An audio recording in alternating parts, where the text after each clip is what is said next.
That would be my dad's fault. He, as he was always a passionate musician, and he was also an entrepreneur by nature. At the time, we were in the poultry business, and he saw an opportunity to purchase a Sam Record Man franchise in Barrie. So we loaded up and moved to Barrie in 1972, and we lived above the store, and my sister, my brother, my mother, and I, we all worked in the store. So really, it's my dad's passion for music that led us here. I don't know all the details. The franchise was, I believe it was advertised by the franchisor, by Sam Snyderman. Sam Snyderman had to approve the new franchisee. So he originally would have spoken with Sam Snyderman. Bob Stinson, it's Bob Stinson, I believe, that owned the store, was not working in the store. I believe he was, well, he had Stinson Theaters and he had other investments, and he bought the Sam the Record Man store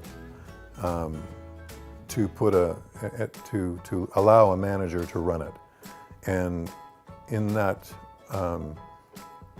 in that format, and that management style didn't fit a record store. You needed to have an owner-operator as a franchisee for it to be successful. And Bob's decision, I believe, was to have a manager run the store for him. So for that reason, Mr. Stinson made a choice to sell the franchise. It was doing well enough that he believed it could do better with the right owner, but not just by putting a manager in it. Not saying anything, the manager there was very good, but there was just too much for her to handle on her own with an absentee owner. Quite often, the ones that come to mind are the ones I hated the most, or I disliked, I should say. I don't hate things. Disliked the most. But the ones that, if I could mention the ones that I did like, I think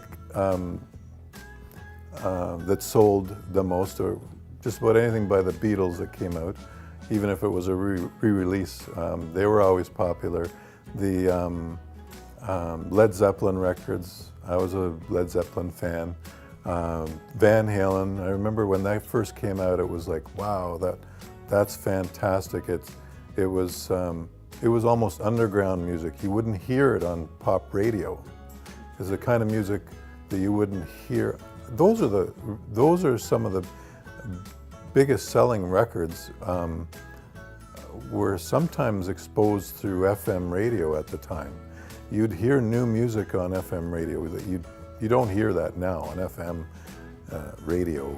It's usually pretty canned by the decade, I think, and you get what you get.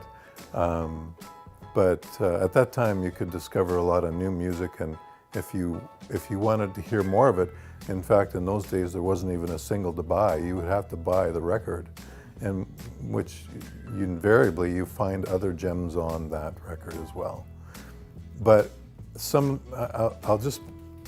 I'll put myself out there, throw myself under the bus, and I'll make a lot of enemies when I say there's certain things that I disliked. I don't know, maybe partly because they were so popular and so commercial, and that was anything by the Bee Gees I can't stand. And hate me if you want, but I don't like, never did like ABBA. If I hear Staying Alive on the radio, I have to turn it off. I can't. And there's many more like that, but there are a few things that maybe too, it's that they were played so much. And as a record store owner, I had staff that always liked to play it as well, and we want to play it in our store. So there were certain times I had to put up with some of the things I didn't like as well. But for the most part, I like all kinds of music.